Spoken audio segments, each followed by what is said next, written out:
Hey guys, welcome to Survive IB. Tonight we're going to do some physics, and we're going to talk about the law of conservation of momentum. And when you think about the law, you got to remember back to when you learned the law of conservation of energy, and those conservation laws basically mean, what you put in, you're going to get out. You're not going to lose anything throughout the process, the system. And so the law of conservation of momentum is no exception. The law states that the total momentum in a system remains the same if no external forces like friction act on the system. And the equation we get out of this is the sum of the initial momentum of the system equals the sum of the final momentum of the system.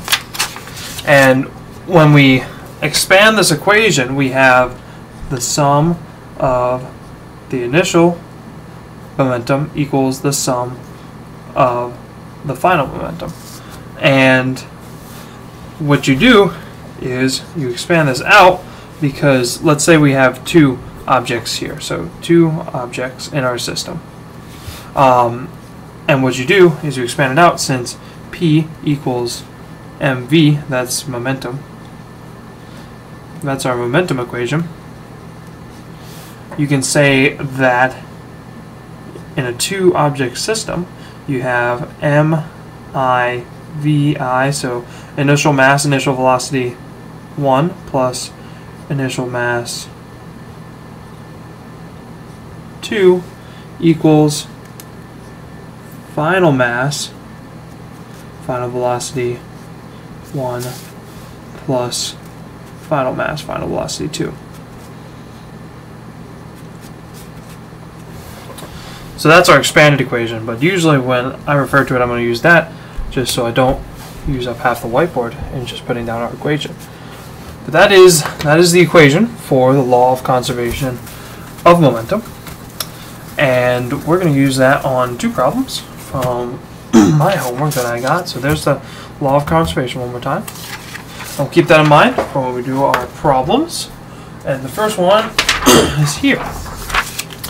While floating in space, a 100-kilogram robot throws a 0.800 kilogram wrench at 12.0 meters per second towards his partner working on the spaceship. How fast will the robot move away from the spaceship? Well, first let's go ahead and define some variables here.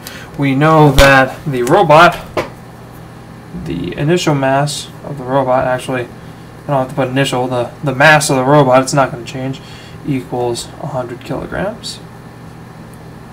That's the robot mass of the robot.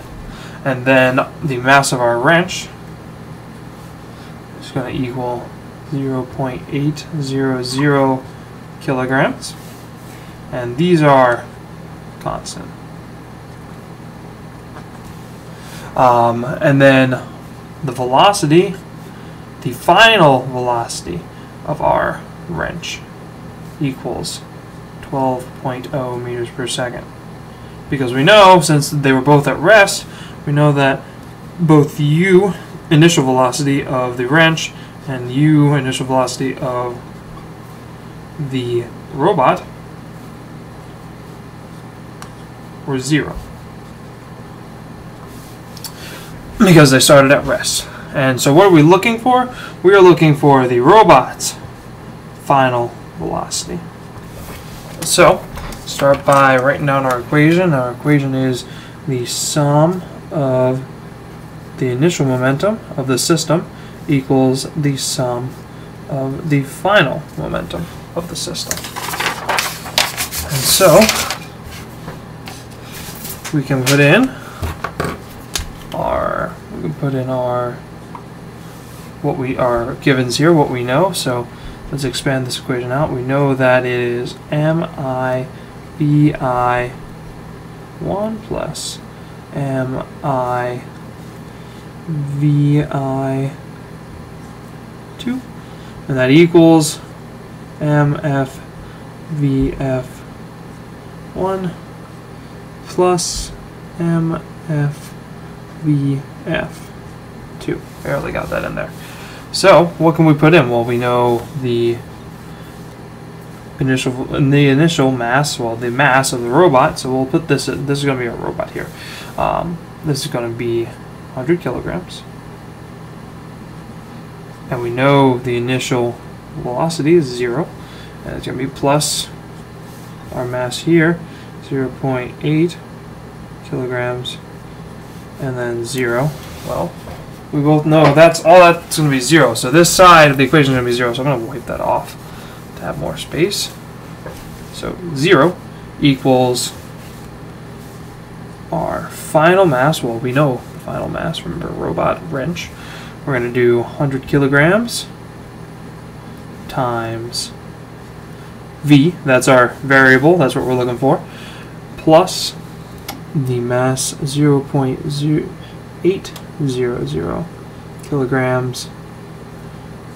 That is the wrench, and then 12 meters per second. And so, let's see what we got here. We're going to multiply these two together because we're going to end up subtracting them out of the equation. So 0.8 times 12 equals 9.6. So this is 9.6 kilograms times meters per second. And so let's subtract that out. Minus 9.6 minus 9.6. This goes away. So negative 9.6 kilograms times meters per second equals 100 kilograms times V. That's our velocity. That's what we're looking for. And so what we got to do, divide by 100 kilograms each side. Get rid of the kilograms there. And 9.6, make that negative, divided by 100 equals negative 0.096. And actually, when you put this in there, it's negative because it's away from the direction that the robot was throwing the wrench. But when you put it in, the word form for our question, remember we're looking at how fast he's moving away from the ship. You're going to actually just put that in word form and say, we're going to say 0.096 meters per second away from the ship. Because really you can't define one as negative. Both could be said to be negative in either case, depending on personal preference.